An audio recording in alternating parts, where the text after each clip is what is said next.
Hey everyone! In the last video I made this motor mount. It's time to finish the work on A-axis drive. I've just made this little fixture. It allows me to precisely adjust the gap between the gears and also ensures that both gears are parallel in this direction. Overall, as you see, now the milling goes much better than it did last time. There is even a nice surface finish and I achieve more or less accurate dimensions. So I'm happy with my experiment. It's time to install the second motor and I will explain why it is needed.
So, what you see in front of you is a poor man's way of making the most backlash-free rotary axis drive possible.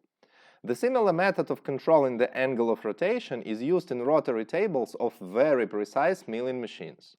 The difference is that these gears must be helical, the stepper motors must be servos, and the encoder must be installed directly on the shaft that tells the computer the absolute position of the axis, and the computer adjusts the position of the motors based on the encoder data.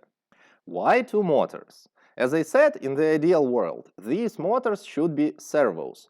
One of the motors is main and the second is slave. The slave is connected to the master in such a way that it always provides preload on the main gear.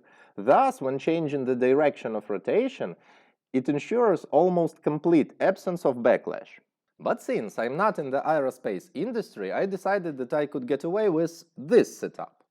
I will control both steppers with one signal, but the motors themselves do not provide much accuracy and will be slightly mismatched with each other. Also, the gears are not precise enough, and I want to use these disadvantages to my advantage.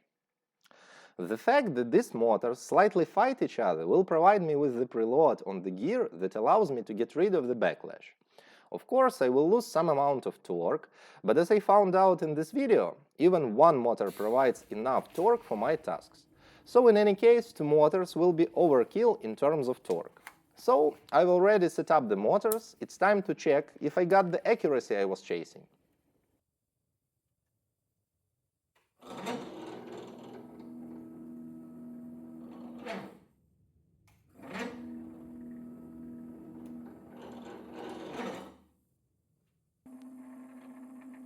I'm very pleased with the result.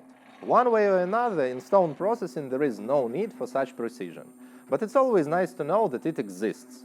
For today I have finished work on the A-axis. The rest of the work will be purely decorative and will be completed at the very end. Since I haven't made the main part yet and I want the machine to remain tasteful without adding unnecessary decorative elements.